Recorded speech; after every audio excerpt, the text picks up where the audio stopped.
Sup, y'all? I am your host, Taylor Onion, and this is Hang Time, where we focus on amplifying the stories of women in sports. We are back this week with Amanda Ekabutr, who is currently serving as a team member experience manager with the Phoenix Suns. Amanda, welcome. Let's get some hang time. Thank you so much for having me. I'm so excited to spend some time with you.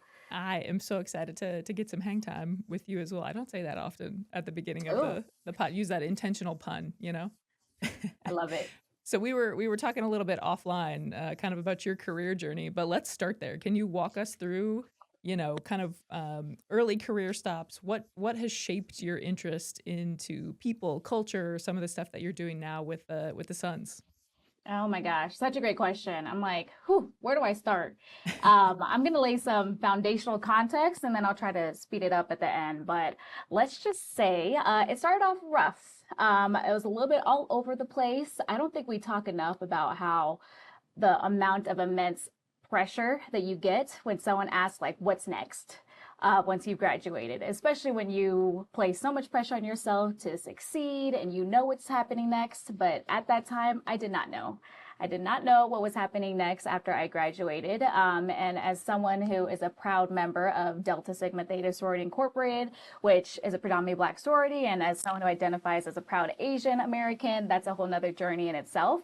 But I had sisters going to law school, they were going to dental school, architecture school, going overseas to go to school in Dubai. And here I Oh was my gosh. unsure about what I was going to do. Yes, I mean, when we talk about accolades and success, I definitely had that in my sisters. So there was a lot of pressure for me. I was like, okay, what am I going to do? So after I graduated, I worked for about 3 years in the higher education space. I do have a special place in my heart for higher education folks. And I was working as a finance counselor and then an enrollment advisor for ASU Online. And it was great, it was paying the bills, but it also started to be a little bit routine and it wasn't fulfilling. Mm. I knew that I needed to be challenged and that I was missing my involvement and my close proximity into sports. But the question is, how am I going to pay for grad school? I don't even think I can pay for that. I'm barely paying my bills. So I was really just trying to figure out what that next step was.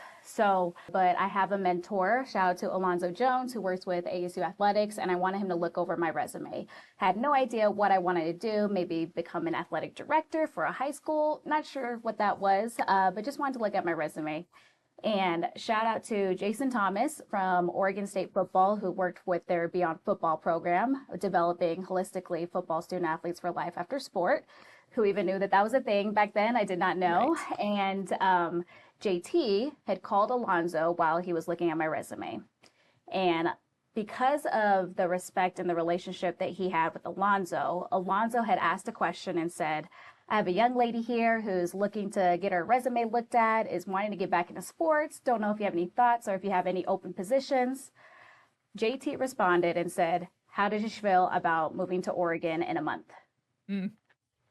I start talking to JT on the phone, start talking about like different programs and things of that nature. We hang up and I start looking into a program at Oregon State. I look at Alonzo and I'm like, what just happened there? And he said, that was the stars and the moon aligning for you. So let's get you to Oregon. So literally, you take this Arizona girl from the heat, born and raised from Mesa, Arizona, take her to the rain, where it rains for about 5 months straight. Mm. And I was truly tapped into and was able to uncover my passion for developing youth, I should say younger people, right? And just really helping develop them and really find themselves when they do find themselves a little bit lost. Because I do say that if you have found yourself, everyone knows what it feels like to be lost. So I just always share that if I can be that person to help support you and help you find your way, that I want to be that. And fast forward, went from football student athletes to all student athletes at Oregon State, got my master's there. And as we were talking prior to this, I went to the University of Massachusetts running their student athlete development department and their DEI initiatives. And COVID had hit. And, that was a time where I really had to sit and reflect and say that I want to do what I love and be around the people that I love. Mm. And the Institute for Sport and Social Justice truly helped me have that opportunity because I was able to move back to Arizona, but also work continuously in the leadership development space, gender-based violence prevention, and DEI as well for college athletics departments and professional teams, which was amazing. But one thing that I learned about myself is that I thrive off of people and connections and energy and being in person, and I needed more of that. Mm, So, took a step away, jumped into the corporate space, which was a bit scary because this is not sports related at all. right. I was actually dealing with trash and recycling, but the people are amazing, and I was able to work in their leadership development department and do trainings around the West Coast for leaders of different levels, mid-managers, supervisors, executives, etc. And then this position came along. So to answer your question about like my early career stops from the very beginning to all the stops that I've had now, the common denominator has been people, developing and serving them, and really just providing a space for them to feel like they are supported and that when they are lost, that's okay. It's a part of the journey and that we're all going to find ourselves one day together. Yeah. So that's a big part of my journey and why I'm so passionate about people, culture, and experiences. Yeah, your career path is such a good example, especially for students and for I think folks who are early in their careers to know that it's okay to try different things, right? Like to make the move from student athlete development and to reach out to your mentors and use your resources and your network and all of these things. Go to corporate for a while, work with a company that deals with trash and recycling for a while, all these things. So you mentioned Absolutely. all of that stuff led you now to the role that you're in with the Suns, which you've been there since August. Am I remembering correctly? Yes, more specifically, like end of July, but Okay. fully like August. Yes. Last summer, almost 6 months ago now, which is Yeah. crazy. Crazy. Crazy. Exciting, but crazy. Yeah. So Yes. making that move, obviously, sports has been kind of a through line in all the things that you love. But what drew you specifically to the Suns organization and to the role that you're in now? Yeah, absolutely.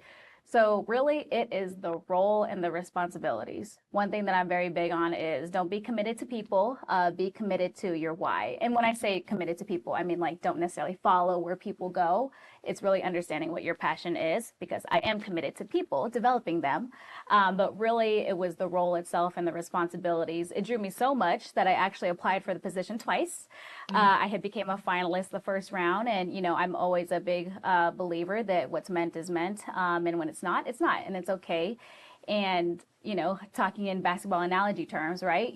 When you shoot and miss, it doesn't mean that you don't want to score anymore, right? right. So you just shoot again, and hopefully you make it. And I'm happy and grateful that I'm here. But in my last role, as I mentioned, in the corporate space, doing a lot of leadership development trainings and facilitating, I did a lot of, a variety of different leadership development topics. And I always said that this would be so amazing to do before a professional sports team. Mm, And in addition to that, it's supporting different affinity groups. As we know, in college athletics, we have student athlete development groups. We have this group for this ethnic background, whatever the case may be. So from student athletes to employees, I'm all about supporting those different networks because I see the value and the purpose in them. And a big part of student athlete development is that onboarding experience. And this role is heavily engulfed in that and making sure that we onboard our folks who join Player 15 and that they have a great experience throughout their time here. So this role encompassed all of that. It was leadership development, it was helping support different affinity groups, it's recognizing and having our rewards programs out there, as well as, again, just providing spaces for people to thrive throughout their time here. If you were to describe your job to someone, like, and you're sharing this is a typical day, which we know in sports, regardless of what area of sports or what level, there's no such thing as a typical day. But what is it? Right. How do you describe it to people who are asking you, what I see your title, I see that you work with the Suns, Right. but what do you do? Yeah, and I get that question all the time, and I have found myself being a little bit creative on how I explain it too. I would say, like, imagine it's your first day with the organization. I am your culture curator. I am going to help you get acclimated into this organization from day one throughout your 30, 60, 90 days. And I'm going to help provide you with resources so that you connect with other team members. We're going to have a lot of get togethers together because we want to make sure that we're creating a space that is supportive, but also just help develop you That can be anywhere from leadership development to our mentorship program that we're about to launch, as well as making sure that you feel celebrated throughout your time here. Pro sports space, it's the hustle and bustle, and we work very hard and at a fast pace where it's still important for us to celebrate when we do have those wins. So being able to stack those wins and celebrate them throughout your time here is what I do as the team member experience manager. So connect, celebrate, and grow Yeah. is what we do. All things people and culture, right? Like Absolutely. all the things tied in. Sometimes people and culture is very broad. I think intentionally so because it's different at so many different institutions. Moving from, even the institute, even student athlete development, I think there's pieces of people and culture, the field that would tie into that space. But moving from student athlete development to the institute to corporate and now being with the Suns in a pro sports space, you've seen a ton of different kind of setups, if you will, of people and culture organizations or departments. What do you think are some of the most important characteristics or like defining pillars of people and culture that you've seen at each of the places you've been? Yeah, that's great. And we hear like people and culture, right? And we hear HR, so depending on what it's called. But what I say is it is still going to be broad. I'm going to say that it covers all the above because the support that our people need is all the above. So we can't necessarily focus on one because you may then be lacking or pulling from another area. So that covers team member experience from, again, a connection, celebration, growth and development era to benefits. Our team members receiving the benefits that they need, our HR generalists, the work that they do for the specific departments that they support, different systems and processes and platforms that we use to help, again, enhance and elevate the experience for our team members. But also, when you think about all of those different items and leadership development, it's when we take care of our people holistically, as we learn from student athlete development of no matter what level you're at, then you take care of the business. So being mindful that we do have to be mindful of all things in order for us to truly support our people in the way that they deserve. It's one of the simplest ways to ensure the success of your business, right? To pour into the people who are supporting that business. I think it's something we forget about a lot of times. Yeah, absolutely. Because if you focus too much on the business, then you may want to check on your people because Right. then the people are the ones who drive the business. So it's being able to find that fine line because both are equally important. So it's being able to pour into both and knowing that when you do that, that the results will come for the business too. Sure. What are some of the main? We talked a little bit about some of these transitions while you didn't go directly from college athletics to pro sports, there are some stops in between. But Yeah. what would you say are some of the biggest differences that you see between the college space and between what you see now in the pro space? Yeah, I mean, we know that pressure builds diamonds, but I Sure. think just the level of pressure, we are now operating at a even more elevated and elite level where everyone is having their priorities. And I think that's the same in college athletics. No matter what department you're in, you have those priorities. But with the priorities in the professional sports space, even higher is at stake because of the amount of revenue that we generate and understanding too that I think this kind of goes with like some things that when people think about pro sports space is also understanding that no matter what level that you're at within the organization, like we're all here for a common goal. So being able to recognize that someone from this department and someone from broadcast, someone from IT, from facilities, housekeeping, whatever the case may be, that we all play an equal part on making an impact for the business to build that revenue and to generate. We may not be on the field, excuse me, I'm thinking football. We may not be on the court, but we're definitely the ones, the team behind the team as well. Yeah. Have you noticed, I guess, any, I can remember when I started out, especially in working in college athletics, the confidence level that I had starting compared to now, 12, 13 years into my career is Mm-hmm. significantly different. Have you noticed yourself even moving from level to level? Like, are you finding yourself showing up in different ways? Or maybe how I want to position that is what advice would you have to folks who are coming up in that space? Whew, this is such a great question, Dr. Onion, because I think confidence, can tie into like you also having imposter syndrome and acknowledging that Hmm. you're more than enough. And I've had this conversation quite often recently, and I'm gonna throw a curveball here and say it's okay to not be confident Mm. and to even embrace the unconfident side of yourself. Because when you do that, when we think about it, right, when we think about confidence, there's an ounce of comfortability in there.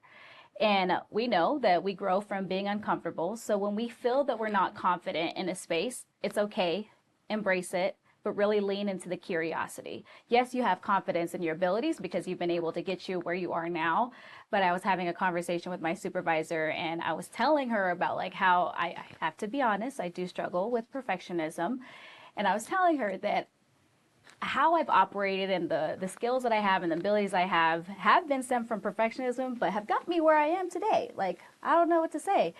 And you know what she said? She said, where you are today, if you keep doing the things that you're doing to where you got today, it won't get you to where you want to be. Mm. I was like, let me write that down. Right. Because It's a when we mic think drop. about it too, right? We have to think about how, yes, we could still carry the same characteristics and, that confidence that we've been able to experience throughout the times, but it really does take those reps. But we also need to do something different to get us to the next level or whatever that is that we want to be in. So I would just lean in and say, like, yes, trust yourself, but it's okay to not be confident too. Especially, again, we have the college sports space. I went to the nonprofit space. Now I'm in the pro sports space. Like, every environment is different. What you did back then may not fit here. So it's like Yeah. really being a sponge, unlearning, and just being okay with the learning phase and the uncomfortability that comes with it. So that's what I I would think mention about confidence. yeah, I love it. In leadership development, we talk so often about vulnerability and leaning into vulnerability, and it's actually a superpower and all of these things. I think the same thing goes for the workplace and for confidence. I was smiling as you were talking because I was thinking back about, some internship or early career stops that I had. And I can remember being in a space where I'm, the self-inflicted pressure, super stressed out. It has to be perfect. We have to do everything correctly. And I hit a wall on whatever the project was I was working on and ended up having to go ask one of the full-time folks for help. Like, hey, I can't get through this, or this is what's happened. What would you do? And at the time, that person was like, oh, that's not a problem. Like, this is how I've handled it before. It's happened like 8 or 10 times. That super super quickly work through it. And I think that was such a light bulb moment for me, where it was like, oh, I can ask for help. Like, that's a thing that I Yes. can do, right? That's And to not not a question yourself too. Like when you want to ask yes. that question, you're like, should I get another set of eyes on this? But then I don't want to seem Yes. like I'm incompetent. But then when you ask the question, you're like, thank goodness I asked because what I was going to do, maybe it wasn't going to be what should have actually been delivered or Right. sent out. So, Yep. yeah, Yep. so true. Yeah. It's so funny. So you mentioned a while ago, I think the Player 15 group. I'm seeing that on your shirt as well. We're Yes. seeing more of these kind of sports groups pop up and start to, how do I want to say, kind of like ownership with multiple teams. Yep. Is the Player 15 group set up over both the Suns and the Mercury, or what does the Player 15 group entail? Yeah, that's a great question. And actually, this might be from my ignorance. I actually don't know what other organizations kind of operate very similarly as us. I do know that there's some out there, like you mentioned. But Player 15 is our umbrella organization, and that encompasses the Phoenix Suns, Phoenix Mercury, our G League, Valley Suns, Okay. and the Mortgage Matchup Center, so our arena. So when Oh you think wow. about concerts, sports entertainment, events, like we are nonstop shop over here. We are 24/7. If there's not a game, there's a game somewhere else going on. Or if there's not a game, there's a concert going on. So there's a lot of hands on all of those different properties and different entities. Does your work exclusively focus on just the Suns organization, or do you have crossover into the Mercury and the G League and the Arena folks as well? Yeah, I would say I am a crossover on all of them. However, I am more so focused not on the basketball operations side. So Okay. anything player related, there's a likeliness that I am not involved on touch points with players. It's more so of our current team members that are in the business itself. But in our building right now, we have folks that are, again, from the Suns, Mercury, G League, and people move to different properties depending on their workday, but I support all. Okay, very cool. We've seen, like I said, Mhm. there's been so many more of those kind of shifts away from, oh, the Suns are one organization, the Mercury is one organization, into these kind of umbrella groups. I know off the top of my head, the Lynx and the Mercury, and I don't know what else is, or not the Mercury, the Lynx and the Timberwolves. And I don't know what else. That would be quite the geographic The distance from stretch. Minnesota and Arizona ownership group. Um, but I don't know what else is involved under that umbrella. But we're seeing so many more of those kind of shift, away again from the one traditional owner. So it's been really interesting from the pro standpoint to see some of that. I want to shift and ask if there's been any specific skill or mindset throughout your career. I know we've talked a little bit about imposter syndrome. We've talked Yeah. a little bit about confidence and navigating some of those spaces. But is there anything that you feel like has been really important to the work that you've done? Yeah, and I think you hit the nail on the head on it too in terms of like being vulnerable. I think you either, how am I going to try to say this? You either choose to be vulnerable or you're going to catch yourself being in experiences that are going to make you vulnerable. Mm, So you have to be mindful that that piece is okay. But also, the growth mindset is one of our values here. And truly, just being a sponge, being coachable is absolutely important. Leaning with curiosity and not perfectionism, like I tend to do and am working on. But also too being able to adapt to change.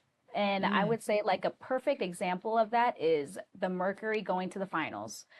We were hoping that the Mercury going to the finals, and we had to create several contingency plans on if the Mercury win, then we're going to have a home game this day. If the Mercury are going to lose, then we'll have to go to Vegas, and just creating that momentum and that energy, and also understanding that what your first plan is and your first thought probably isn't going to be what is going to be the final thought that should be delivered. So understanding too that the more you just accept that, the easier it is to just pivot and go on to the next thing. Of course, some of us don't like to operate in that way and want to have things controlled and just regimented and routine. And here, it's just the nature of the job. And again, once you adopt that mindset, it's easier to kind of navigate through those pivots and reverse pivots and yeah, all those all the things.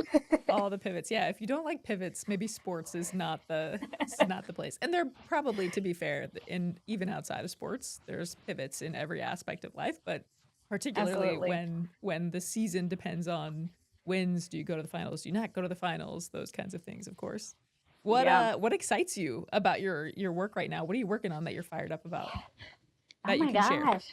Yes, of course. Well, we just recently, in celebration of Dr. Martin Luther King Jr. Day from yesterday, we I was able to help lead our All AZ Alliance week of service leading up to the day. So, what All AZ Alliance is, it's a collaboration with all of our local professional organizations, sports organizations. So, we have Player 15, we have the Arizona Diamondbacks, we have Phoenix Rising, Arizona Cardinals. So, we all came together and just created a week of service, and really am trying to create that community and engagement because we're all here in Arizona. We might as well, come together because we're all doing great work together. So might as well just to bring it to the forefront. And we have our mentorship program that's kicking off tomorrow. Super excited about that.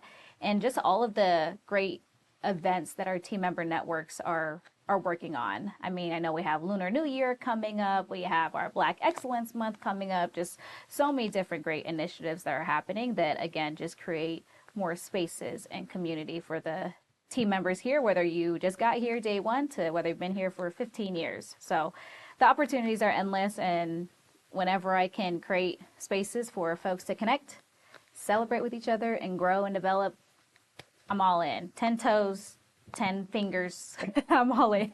All of them. All of them. I love it. Okay, last question here before I kind of shift into our wrap up. So there are plenty of myths, misconceptions about working with sports. Free tickets, it's an easy job. All you do is, maybe you just show up at the game and that's the only time you're working, right? We know those misconceptions exist. Are there any pro sports myths or misconceptions that you would like to debunk for future generations who are interested in working in that space? Yes, I think you kind of touched on it. I mean, it's one of the myths could probably be like it's all glamorous and Mm, exciting, which, right? It's glamorous and exciting because we put in the work for us to just enjoy it. But even when it is glamorous and exciting, we're also tired.